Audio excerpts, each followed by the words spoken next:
काय म्हणता, भेटला तुम्ही पेशंटला? हो सर जस्ट भेटले. पेशंट अजून तेवढं काही फरक नाही असं, थोडं चिडचिड करत होतो. आता कितवा दिवस आहे, किती दिवस झाले? आता एक 8-9 दिवस झाले असतील सर. तुम्ही आणला होता का पेशंट स्वतः आला होता? नाही सर, आम्ही आणलेलं पेशंट स्वतःने. काय म्हणतो पेशंट आता? पेशंट सर डिस्चार्जसाठी चिडचिड करत डिस्चार्जसाठी चिडचिड करतोय. बरोबर, 8-9 दिवसच झाले ना? हो सर. काय होतं, सगळेच पेशंट आमचे जे असतात मला सोड म्हणतात, त्यामुळे सगळेच पेशंट गडबड करत असतात जायची. ठीक आहे, चालतंय. आता पूर्वी अगोदर कुठे ट्रीटमेंट घेतलं होतं त्याने? हो सर घेतलेलं. 2 वेळा आम्ही ऍडमिट केलेलो. कुठे केलं होतं? सेंटरमध्ये. कुठे केलं होतं? पुण्यामध्ये एकदा ठेवलेलो 1 महिना हा. आणि कोल्हापूरमध्ये 1 महिना ठेवलेलो. किती दिवस सोडले होते त्यांनी दारू? सर नाही, एक आल्यानंतर एक 4-5 दिवस फक्त सोडलेले, परत आणि जैसे चालू झाले. कुठलं सेंटर किंवा डॉक्टरांचं नाव काय सांगू शकता? नाही सर, त्याचे डॉक्टर कोण येत नव्हते हा. आणि आम्ही पण कोणाला भेटलोच नाही. नाही, पण शक्यतो हॉस्पिटल म्हटलं की म्हणजे डॉक्टर असतातच ना. नाही तसं ते म्हणत होते, पण आम्ही तरी काही बघितलंच नाही, भेटलोच नाही आम्ही डॉक्टर. मग ते हॉस्पिटल होतं का कुठल्या संस्था किंवा एनजीओ मार्फत चालवलेलं होतं? सर आम्हाला तरी सांगितलं की रिहॅब सेंटर वगैरे असं, मग तिथे डॉक्टर्स वगैरे येतात राऊंडला, असं आम्हाला सांगितलेलं, पण आम्ही स्वतः कुठल्याच डॉक्टरला असं भेटलोच नाही. बरं, मग डिस्चार्जच्या वेळी का औषधं दिली होती का? हा सर दिले, एक झोपेची एक औषधं दिलेली. तेवढं सांगितलं का? ठीक आहे. युजली ना 5 प्रकारची औषधं असतात.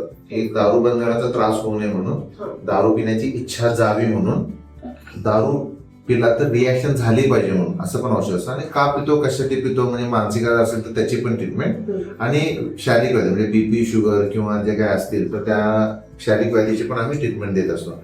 आता 5 प्रकारची औषधं असतात. तर तुम्ही जेव्हा ट्रीटमेंट अगोदर 2 ठिकाणी घेतला त्यावेळी 5 प्रकारची औषधं इन्क्लूड केली होती का? नाही सर, आम्हाला 5 प्रकारची मेडिसिन होती याचं काही माहितच नाहीये, फक्त एक झोपेची मेडिसिन एवढं दिलेली. तेवढंच केलं होतं असं. ठीक आहे. आता इथं तुम्हाला सांगितलं ना ट्रीटमेंट कशी असते. 8-9 दिवस झालेले आहेत, त्यामुळे पेशंट थोडा चिडचिड करेल, पण काळजी करू नका. आता का पितो आणि कशासाठी पितो याच्यासाठी आम्ही आता काम करणार. म्हणजे पहिल्यांदा डिटॉक्सिफिकेशन किंवा विड्रॉल मॅनेजमेंट झालेले आहे. म्हणजे पहिले जो धोका असतो दारू बंद त्रास होऊ नये ते औषध दिले.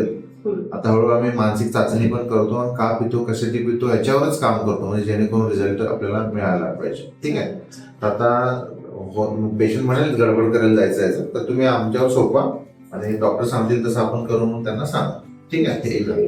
आणखी एक होतं, तुम्ही जेव्हा सेंटर बघायला गेला तिथं, मग तुम्ही तिथं पाहिलं होतं का, आत सोडत होते का? नाही सर, फक्त गेट मधून आम्ही लांबूनच पेशंटला बघायचो. मग त्या तुम्ही म्हटलं नाही आम्हाला आत बघायचंय, सोयी बघायची? अलाउडच नव्हतं ना, आम्हाला आत गेलंच नव्हते, बाहेरूनच फक्त पेशंटला बघायचं आणि पाठवायचं. इथं तुम्ही आता आमच्याकडे आला तर तुम्हाला इथं सगळं बघायला दिलं का आमच्या टीमनं वगैरे? सर अगदी छान दिलं, सगळं व्यवस्थित एक्सप्लेनेशन पण दिलं, कुठे काय ट्रीटमेंट होतं, काय केलं जातं, 8-9 दिवस ट्रीटमेंट काय असते, बाकी सगळं आम्हाला एक्सप्लेनेशन दिलं ना. छान वाटलं. कारण आमचा हेतू असाच आहे की जर नाते ट्रीटमेंट घेणार असतील तर तुम्ही आमचा पूर्ण सेटअप बघू शकता, फिरू शकता. कधीही तुम्ही 24 आवर कधीही म्हटला की आम्हाला भेटायचं पेशंटला तरी भेटू शकता. आणि सेटअप पण कधीही तुम्ही आला तर बाबा जेवण कसं आहे, राहण्याची सोय कशी आहे, तुम्ही सगळं तुम्ही कधीही बघू शकता. ही आमच्याकडे फॅसिलिटी आहे. शिवाय मी तुम्हाला म्हटलं की जसं सायकॅट्रिस्टचा मेन रोल असतो. का पितो, कशासाठी पितो, त्याच्यामध्ये 50% मानसिक आजार असतील, मग त्याच्यासाठी इव्हॅल्युएशन होणं जरुरी आहे. आणि 5 प्रकारची औषधे असतात, ती सायकॅट्रिस्ट कडून जर ट्रीटमेंट मिळाली तर सक्सेस हा मिळतो. आता रिहॅब सेंटर आहे ओके, पण हॉस्पिटल बेस्ड ट्रीटमेंट आपल्याला थोडं फायद्याचं ठरतं. कारण रिहॅबमध्ये म्हणजे अर्ली स्टेजमध्ये असतात ना, तुझी शपथ, आई शपथ, देवा शपथ, तो ग्रुप जरा लवकर होईल. पण त्याच्या पुढचे जे असतात ते मॉडरेट टू सिव्हिअर सिच्युएशन मध्ये आपल्याला ट्रीटमेंटच द्यायला लागणार असं. ठीक आहे. तर परत एकदा तुम्ही 4-5 दिवसांनी आमची टीम बोलवतील. तुम्ही कधी बोलवणार त्यांना? आता एक 8वा दिवस आहे, एक 14व्या दिवशी वगैरे बोलवतो. 14व्या दिवशी मॅडम बोलवतील, तसं आमचे सायकोलॉजिस्ट काउन्सिलर कडनं फोन येईल तुम्हाला, तुम्ही तेव्हा भेटून मग आपण चर्चा करू शकतो. आणि त्याच्यानंतर मग आपण मानसिक आजार आहे की नाही मी पण तुम्हाला इव्हॅल्युएशन करू देतो. म्हणजे तुमची मीटिंग पण होईल आणि मानसिक चाचणी जी आहे ना तर ते सायकोलॉजी टेस्ट म्हणतो आम्ही, तर त्याचा पण आम्ही दोन्ही कोरिलेट करून आपण पुढचा ट्रीटमेंटचा प्लॅन आम्ही करूया. ठीक आहे. शक्यतो आम्ही म्हणजे 2-3 आठवड्यामध्ये इव्हॅल्युएशन करून तुम्हाला मानसिक आजार आहे की नाही हे तुम्हाला कन्फर्म करतो. मग दारूची ट्रीटमेंट म्हणजे व्यसनाची ट्रीटमेंट आणि मानसिक आजाराची ट्रीटमेंट ही सोबत आपली चालू राहणार. फक्त मानसिक आजाराची ट्रीटमेंट ही छोट्या प्रमाणात मानसिक आजार असेल तर फक्त औषधानं होईल. कधी कधी मानसिक आजार जास्ती असतो त्यावेळी आपल्याला स्ट्रॉंग ट्रीटमेंट किंवा औषधं बदलून द्यावं लागेल किंवा ECT म्हणतो इलेक्ट्रोकॉन्व्हॉल्व्ह थेरपीचा पण आपल्याला वापर करावा लागू शकतो. आमच्या पेशंटला लागेल का आता ECT सर?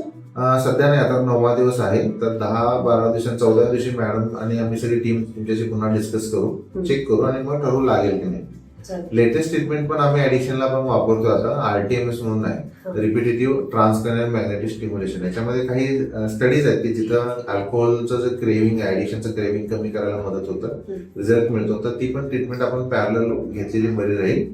तर त्याबद्दल तुम्हाला RTMS बद्दल सगळे डिटेल्स सांगतील आणि RTMS बद्दल आमचा युट्यूबवर व्हिडिओ पण आहे, तो तुम्ही जरूर बघा. हो सर. चालेल. मग पुन्हा 5-6 दिवसांनी बोलवा, आपण करू शकतो. चालेल. आणि अनिता मॅडम, त्याच्यामध्ये जे सायकोलॉजिस्टची प्रश्नावली तुमच्याकडनं पेशंटकडे आम्ही सोडून घेतलेलं आहे, तर हे डॉक्टर अनिता मॅडम म्हणून आहे, तर ते प्रश्नावली सगळं व्यवस्थित चेक करून बघतील आणि त्याच्यामध्ये मग मानसिक आजार आहे की नाही आहे, काय आहे ते सगळं क्रॉस चेक करतील. तर तुम्ही त्यांना सहकार्य करा हो सर. आणि नंतर मग तुम्हाला नेक्स्ट प्लॅन. ठीक आहे, चालेल. थँक्यू. थँक्यू.